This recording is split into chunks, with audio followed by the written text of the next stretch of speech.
Road નહીં તો vote નહીં, પ્લે કાર્ડ સાથે કર્યું વિરોધ પ્રદર્શન.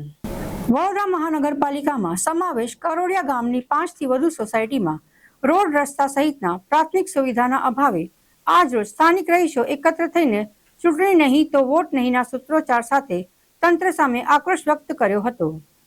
વડોદરા મહાનગરપાલિકા દ્વારા 2015માં સમાવિષ્ટ 7 ગામોમાં કરોડિયા ગામનો પણ સમાવેશ કરવામાં આવ્યો હતો. હાલમાં ઇલેક્શન વોર્ડ નંબર 8માં આવેલ કરોડિયા ગામની સોસાયટીઓ જેવી કે પાયલ પાર્ક, જય અંબે સોસાયટી, શિવશક્તિ સોસાયટી, જલધારા ટેનામેન્ટ, જલારામ સોસાયટીમાં જવા આવવાના રોડ પર પુષ્કળ પ્રમાણમાં પાણી ભરેલા છે.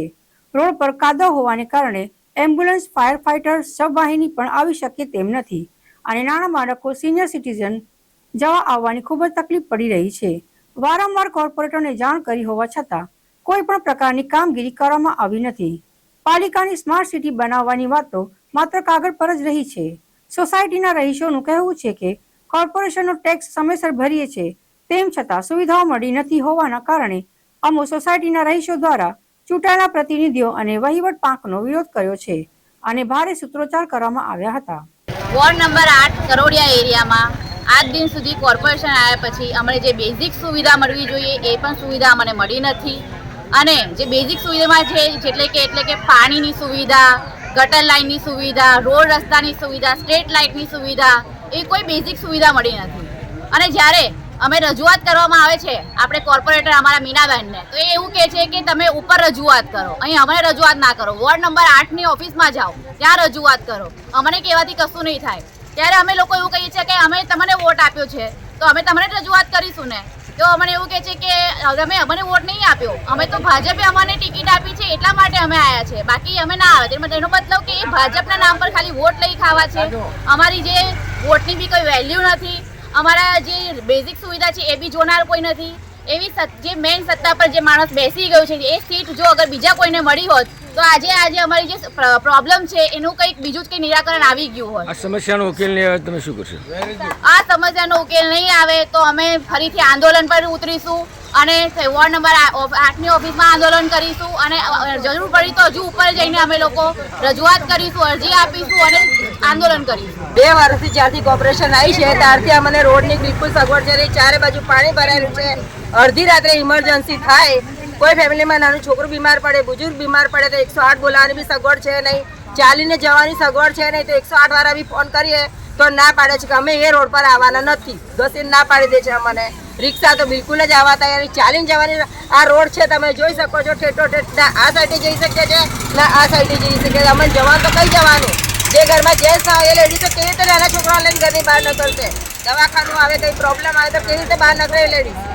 થોડીક અમને સગવડ જોઈએ કે નહીં? એથી બેસ્ટ અમારું કોર્પોરેશન પંચાયત હતું. વિજયભાઈને અમે ફોન કર્યો તો વિજયભાઈ ગમે તે રીતે અમને સગવડ કરી આપતા હતા. 3 દિવસની લાઇટો નથી, લાઇટો માટે ઓનલાઈન કમ્પ્લેન્ટ કરીએ, કશું બી કરીએ તો અમારી કમ્પ્લેન્ટ રિજેક્ટ કરી નાખવામાં આવે છે. વડોદરા મહાનગરપાલિકાના ઇલેક્શન વોર્ડ નંબર 8ની જો વાત કરવામાં આવે તો આ વખતે કરોડિયા ગામનો સમાવેશ કરવામાં આવ્યો તો વડોદરા મહાનગરપાલિકામાં. જ્યારે સમાવેશ કરવામાં આવ્યો ત્યારે બહુ મોટી મોટી જાહેરાતો કરી કે 200 કરોડ રૂપિયા ફાળવવામાં આવશે, તમામ ગામોને સ્માર્ટ સિટીની અંદર આવરી લેવામાં આવશે. પરંતુ 5-5, 7-7 વર્ષનો સમય વહાણો વીતી ગયું, તેમ છતાં પણ આજે કરોડિયા ગામની આજુબાજુની તમામ સોસાયટીની અંદર વિકાસના નામે ઝીરો છે. તમે જુઓ કે એક બાજુ રોડ આવવા જવાની જે મેઇન રોડ છે એ રોડ એટલો બધો ઉબડ ખાબડ કાદવવાળો થઈ ગયો છે તો એક વરસાદ નથી આવ્યો અને આ પરિસ્થિતિ થઈ છે. જો વરસાદ આવશે તો આ લોકોને જીવન જીવવું મુશ્કેલ પડશે. સામાન્ય છે કે કોઈ અહીંયા એમ્બ્યુલન્સ ના આવી શકે, ફાયરનું કોઈ સાધન ના આવી શકે કે કોઈ સ્મશાનની શબવાહિની ના આવી શકે એવી પરિસ્થિતિનો રોડ છે અને ચૂંટાયેલા પ્રતિનિધિઓ એ ઘોર નિંદ્રાની અંદર સૂઈ ગયા છે. ત્યારે આજે જન આંદોલન ભાગરૂપે જો આગામી દિવસોની અંદર જો અહીંયા કામ નહીં કરવામાં આવે તો આ જ માતા બહેનો સાથે અમે વોર્ડ ઓફિસનો ઘેરાવો પણ કરીએ. જ્યારે આ બધા ગામને આવરી લેવામાં આવ્યા, 200 કરોડની ગ્રાન્ટ આપવાની વાત કરી, એ જ સમયે આ વોર્ડ નંબર 8ના કાઉન્સિલર મેયર તરીકેની ફરજ નિભાવતા હતા. કેવુરભાઈ ખોવાઈ ગયેલા એટલે કે રોકડિયા, અને આજે આ વિસ્તાર માટે એ જ કેવુરભાઈ રોકડિયા ખોવાઈ ગયેલા છે. ત્યારે અમે એને કહેવા માંગીએ છીએ કે તમારા હાથમાં તો 200 કરોડની ગ્રાન્ટ, વડોદરા શહેરનો વિકાસ, પોતાના વોર્ડનો વિકાસ અને જે આજુબાજુના ગામડાનો સમાવેશ થયો તો વિકાસની સંપૂર્ણ જવાબદારી તમારા હાથમાં હતી, તો પણ આ પોતાના મતદારોને સાચવી નથી શક્યા. તમે શું અત્યારે MLA બનીને પૂરા સયાજીગંજને સંભાળવાના છો? મારું તમને કહેવું એટલું જ છે, તમે ચીમકી સમજો, ચેતવણી સમજો કે ધમકી સમજો. જો આવનારા દિવસોમાં વરસાદની પહેલા આ પ્રજાજનોના પ્રશ્ન એટલે કે આ રોડનું સમારકામ, રોડ નવો નહીં બને તો આવનારા દિવસમાં વોર્ડ ઓફિસનો ઘેરાવો કરીશું, તોડફોડ કરીશું અને જરૂર પડે તો તમારી ઓફિસનો પણ ઘેરાવો કરીશું. જય દ્વારિકાધીશ.